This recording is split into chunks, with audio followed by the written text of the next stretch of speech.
आज हम विषाद योग लेने वाले हैं, लेकिन पहले हमने जो कुछ सुना उसकी थोड़ी सी चर्चा कर लें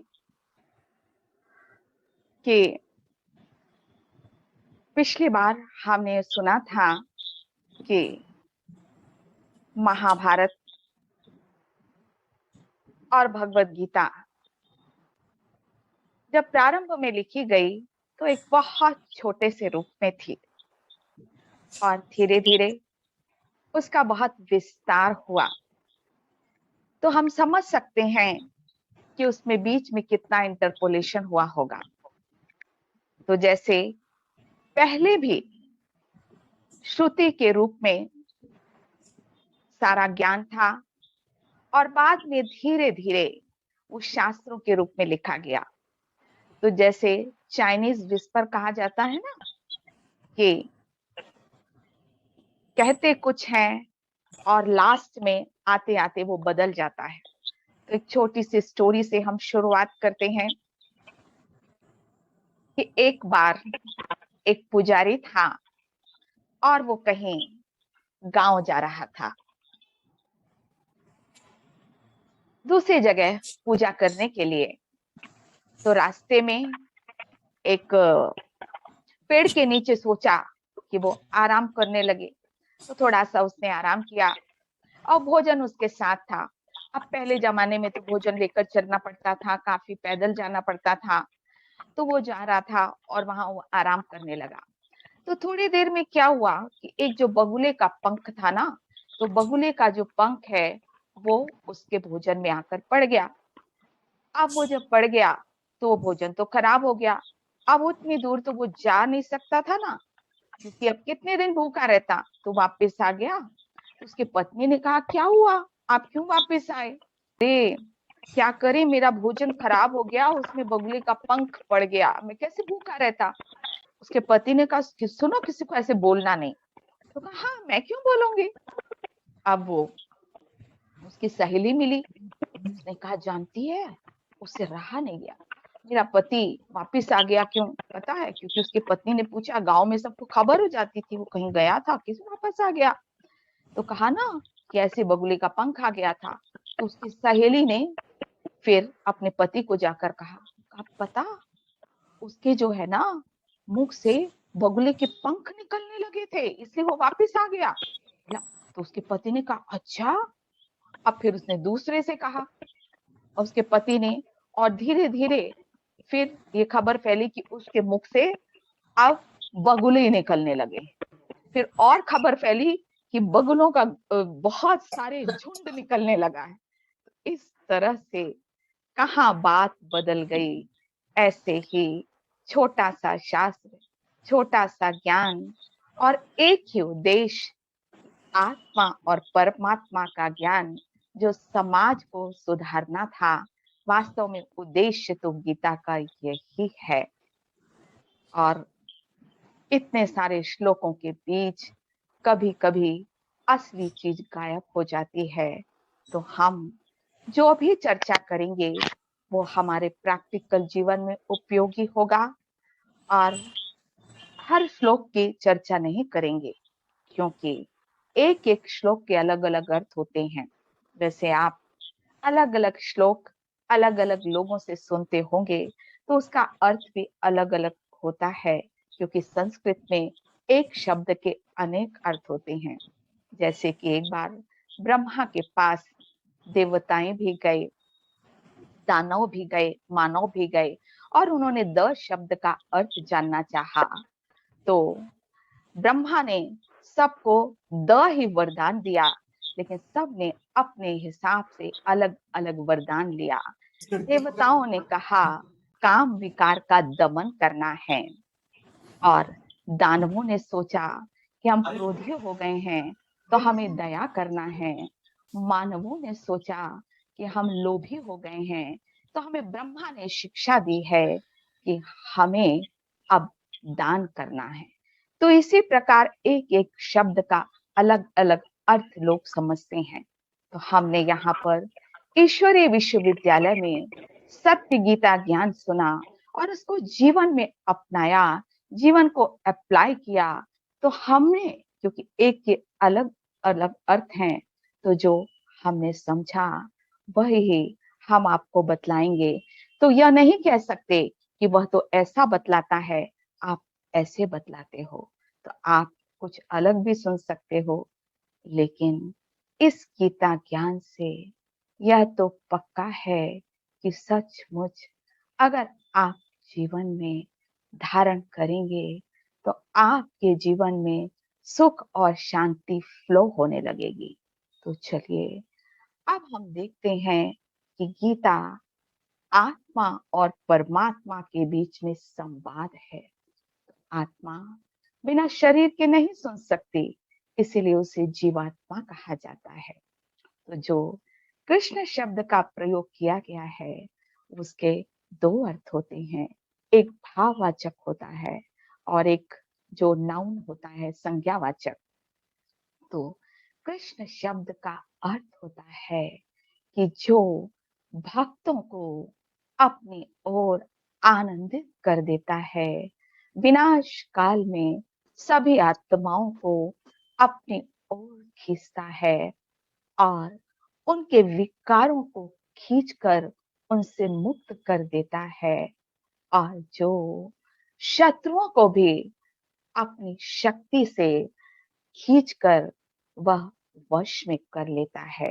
तो वास्तव में कृष्ण अर्थात परमात्मा का प्रतीक है, जो हमारी दुर्बलता को वह नष्ट कर देता है।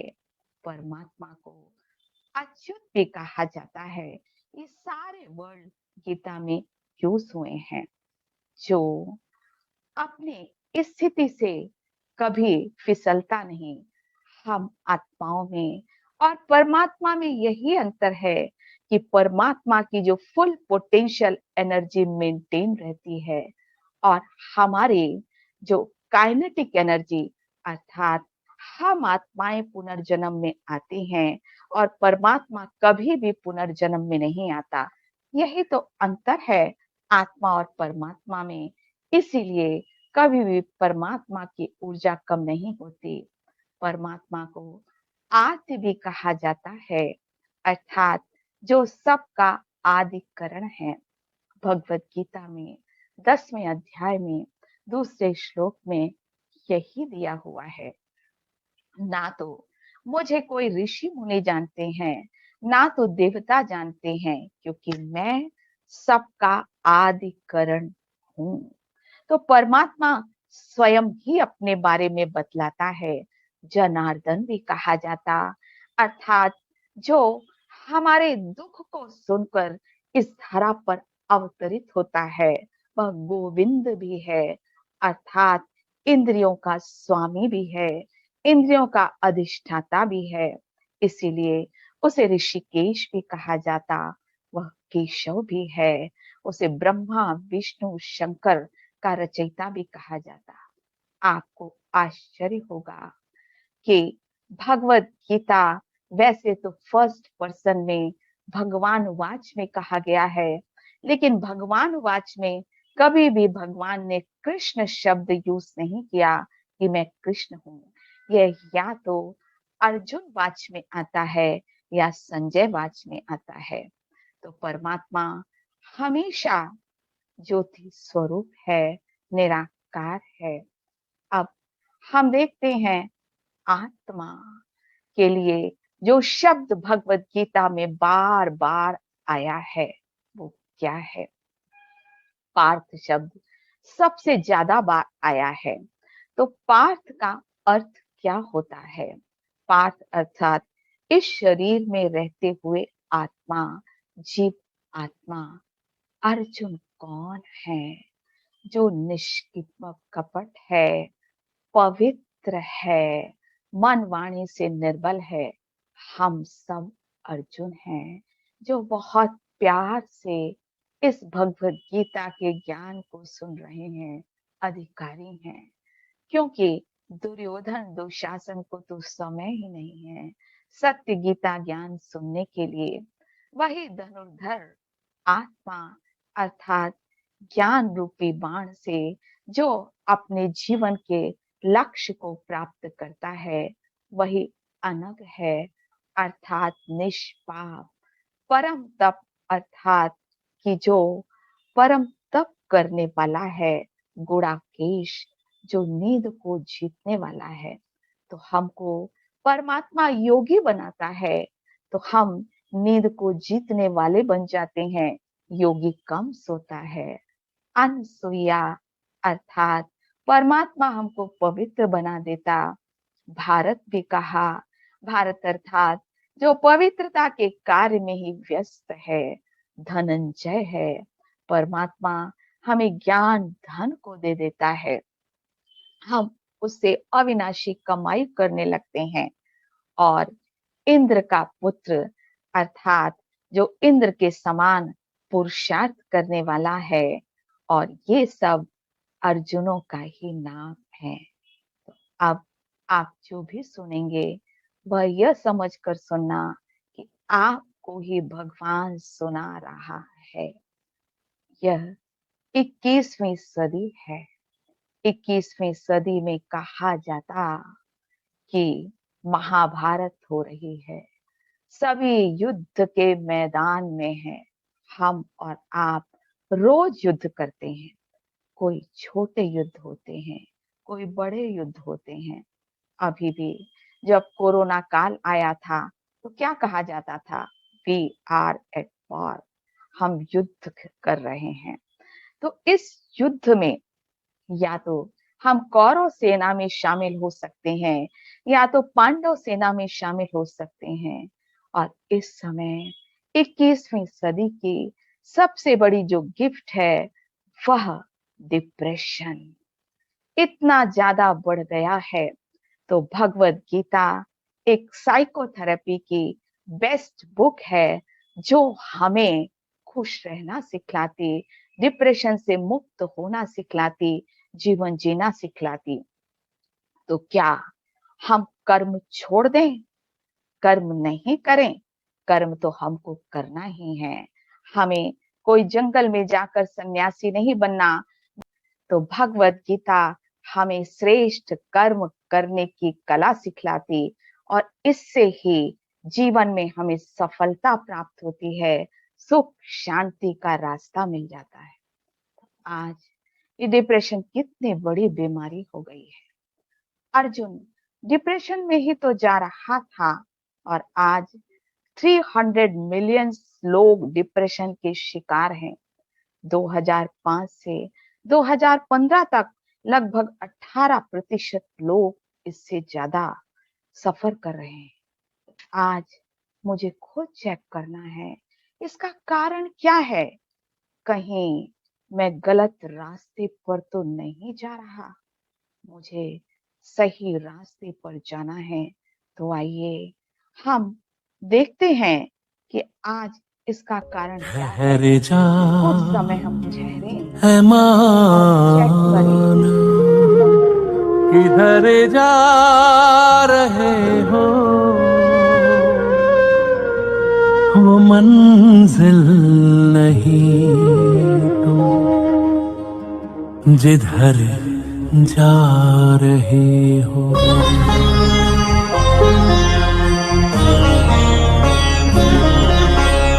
ठहर जा है मानव, किधर जा रहे हो, वो मंजिल नहीं तो जिधर जा रहे हो। ठहर जा है मानव, किधर जा रहे हो, वो मंजिल नहीं तो जिधर जा रहे हो। ठहर जा, ठहर जा, ठहर जाए मानव, ठहर जा, ठहर जा, ठहर जाए मानव। दूरियां बढ़ती जा रही,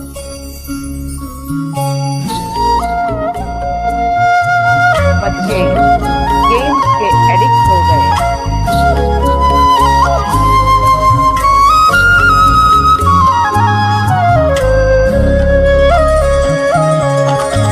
साधनों में उलझा हुआ तेरा मन है, बीच भंवर में हंसा जीवन है।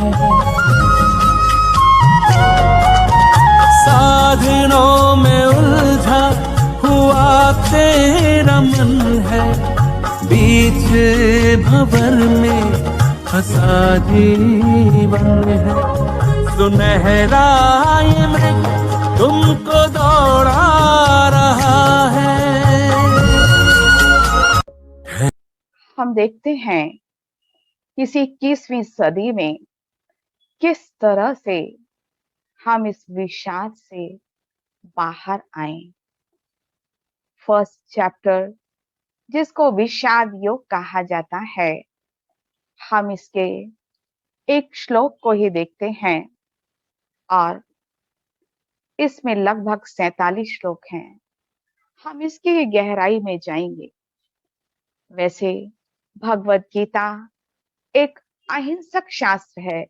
सिर्फ एक पहला ही ऐसा विषाद योग है जिसको के श्लोकों को देखने से ऐसा लगता है शायद युद्ध की ये तैयारी हो रही है, लेकिन नहीं, वास्तव में ऐसा नहीं है।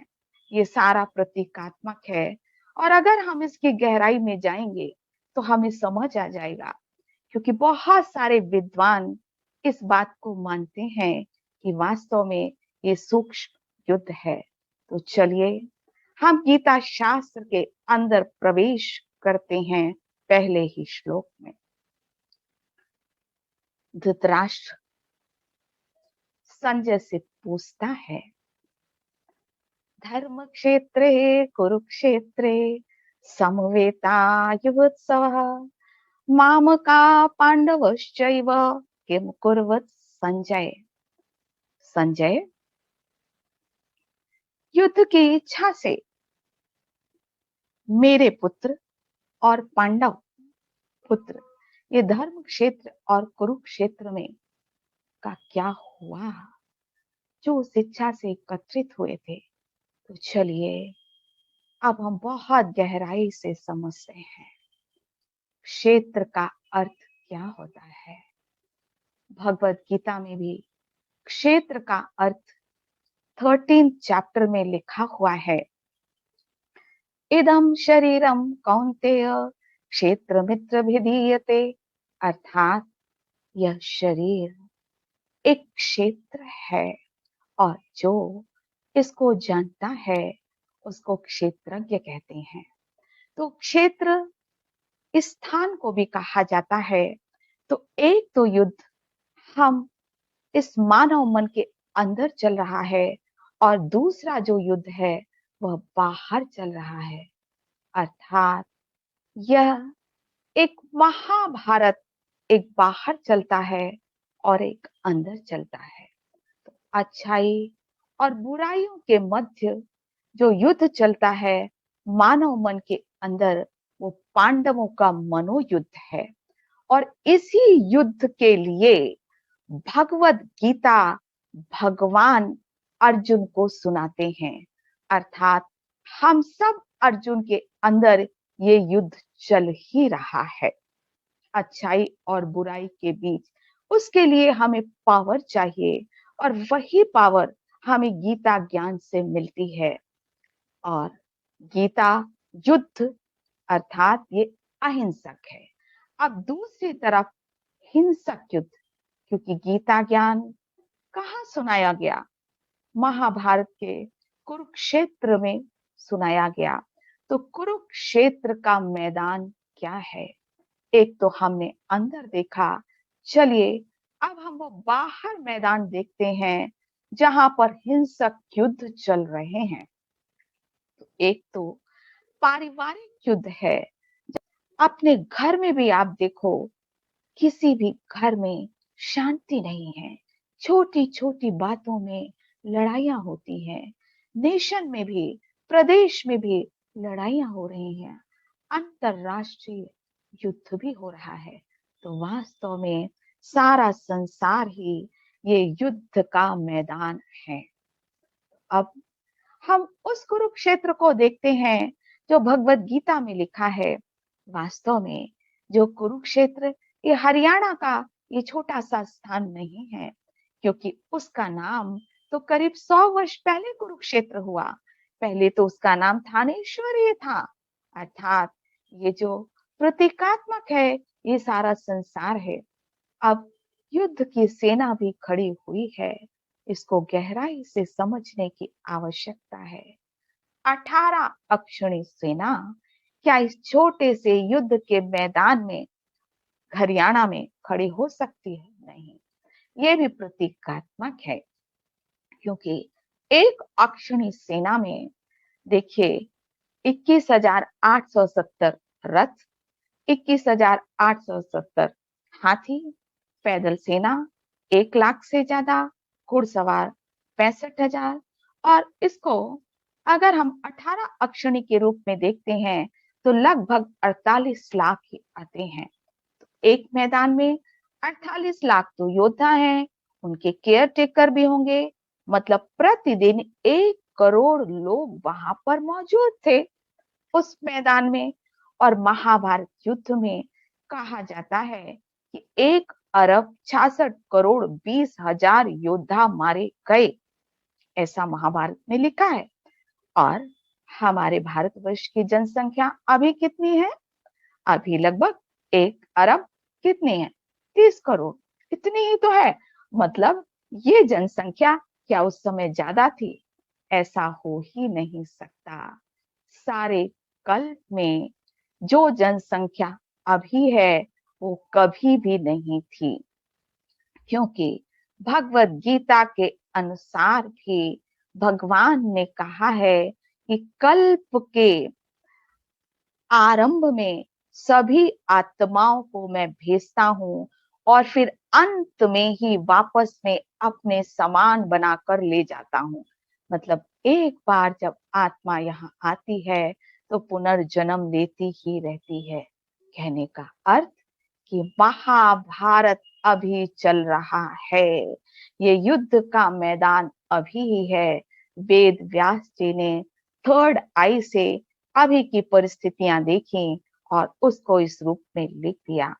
कौरव की सेना वो अभी ही तो मौजूद है। 11 अक्षौणी सेना, अर्थात कितने लोग इस गीता ज्ञान को समझ पाते हैं? अधिकतर लोग तो कर्म इंद्रियों के गुलाम हैं। और दूसरी तरफ पांडव सेना वो लोग हैं, वो हम हैं जिन्होंने 5 इंद्रियों पर विजय प्राप्त की है, प्राप्त करने का पुरुषार्थ कर रहे हैं, और जिनमें आत्मबल और परमात्म बल है। और एक है यादव सेना। यादव सेना कौन जानते हैं? यादव सेना अर्थात जो विदेश की, यूरोप की जो सेना है, उसके लिए कहा जाता है कि वह जो है पानी के समान मदिरा पीता था और आपस में ही घर्षण करके बांस के समान वो खत्म हो गए। तो भविष्य में थर्ड वर्ल्ड वार जब होने वाला है तो सारा विदेश जो है सब खत्म हो जाएगा, सिर्फ हमारा भारतवर्ष ही रहेगा। तो हम कितने भाग्यशाली हैं, हम पांडव सेना में हैं। यादव सेना कौरवों की तरफ थी तो उनकी हार हुई। तो अब कुरुक्षेत्र में एक तरफ तो हमने जनसंख्या देखी और दूसरी तरफ दिखाया गया है कि उस समय जो विपन्स थे वो अभी के ही विपन्स डिस्क्राइब्ड हैं। ब्रह्मास्त्र, तो कहा जाता कि जब ब्रह्मास्त्र डाला गया, महाभारत में लिखा गया, तो 12 वर्ष तक वो भूमि बंजर हो जाती है। यही हुआ जब हिरोशिमा नागासाकी में बम डाला गया तो 12 वर्ष तक भूमि बंजर हो गई। तो ये लिखा हुआ है कि वास्तव में जो हिरोशिमा और नागासाकी में जो बम था वही बम है जिसका वर्णन महाभारत में किया हुआ है। और इतने काम विकार के बारे में बार बार भगवत गीता में लिखा है, तो वो क्या है? एड्स बीमारी 1986 के पहले तो नहीं आई थी। अर्थात काम विकार ही जहर का काम करने लगा। तब परमात्मा को आकर हमें सत्य गीता ज्ञान के द्वारा, क्योंकि गीता का मूल बार बार ये, उस युद्ध के मैदान में काम विकार की बात कहाँ से आई? अर्थात ये एक जीवन जीने की कला है। जीवन में जो भी काम विकार पर विजय प्राप्त करता है वही जीवन में खुश रहता है। डिप्रेशन, आज जितना डिप्रेशन है, अर्जुन डिप्रेशन में ही तो जा रहा था। तो आज अति धर्म ग्लानि का समय है और यही वर्णन वास्तव में भगवत गीता में दिया है। तो कुरुक्षेत्र ये सारा मैदान है और जब हमारे मन के अंदर कुरुक्षेत्र है और जब इसमें धर्म की बातें आती हैं तो वही धर्म क्षेत्र हो जाता है। तो इस मैदान पर हम खड़े हुए हैं। तो आइए अब हम और सुनते हैं कि पांडव और कौरव ये वास्तव में कौन है। पांडव हम ही अर्जुन हैं, अर्थात इस ज्ञान के महत्व को हम समझ पा रहे हैं और जब हम इस ज्ञान को सुनते हैं, महत्व को समझते हैं, तो हमारे अंदर आत्म शक्ति का विकास हो जाता है, विल पावर बढ़ जाता है और जिसको ही भीम के रूप में प्रदर्शित किया गया है। जब हम भीम बन जाते हैं, तब हमारे में इतनी शक्ति आ जाती है कि परमात्मा जो आज्ञा देता है कि बच्चे विकारों से मुक्त रहो, तो हम विकारों से मुक्त हो जाते हैं। इसको ही नकुल कहते हैं, अर्थात जो श्रीमत हमको मिल रही है वैसा ही हम पालन करते हैं। और जब ऐसा होता है तो फिर हम सहदेव बन जाते हैं, अर्थात हम सभी आत्माओं को सहयोग देने लगते हैं, इस कलयुग को सतयुग बनाने में सहयोग देने लगते हैं। तब हम युधिष्ठिर बन जाते हैं, इस संसार रूपी युद्ध क्षेत्र में स्थिर बुद्धि अर्थात युधिष्ठिर। तो गीता ज्ञान का उद्देश्य है स्थित प्रज्ञ स्थिति, जो हम आगे देखेंगे। तो हमें ही तो बनना है ना, हम सब युधिष्ठिर बन रहे हैं। चलिए दूसरी तरफ धृतराष्ट्र कौन। धृतराष्ट्र वह, आज हर गली में धृतराष्ट्र है। धृतराष्ट्र अर्थात जिसकी दो आंखें तो हैं लेकिन तीसरा नेत्र जिसका बंद है, स्पिरिचुअल आई जिसकी बंद है, उसको गीता ज्ञान सुनने का समय नहीं। वो अज्ञान में फंसा हुआ है, मोह के कारण उसके डिसीजन होते हैं, उसके अंदर इनसिक्योरिटी की भावना है, अत्याधिक महत्वाकांक्षाएं हैं, भगवान के लिए उसको समय नहीं, उसके अंदर बदले की भावना है। तो आज धृतराष्ट्र, वही धृतराष्ट्र संजय से पूछता है और संजय उसको बतलाता है। तो संजय किस बात का प्रतीक है? संजय अर्थात जिसने विकारों पर विजय प्राप्त किया है, संयम है। तो हम भी संजय हैं। तो आज हम इस दृश्य को समझ पा रहे हैं, संसार रूपी महाभारत को देख पा रहे हैं। यही तो हमारी दूरदृष्टि है। हम धृतराष्ट्र को देख पा रहे, अपने पांडव स्थिति को देख पा रहे। युधिष्ठिर बनना है, इस गोल को हम प्राप्त करने के लिए लक्ष्य बना रहे हैं। तो कितने भाग्यशाली हैं, हम निस्वार्थ हैं। जो भी हम सुन रहे हैं और सुना रहे हैं निस्वार्थ भावना से कि आप भी सत्य गीता ज्ञान समझो, हम आपको उस दृश्य को दिखलाते हैं।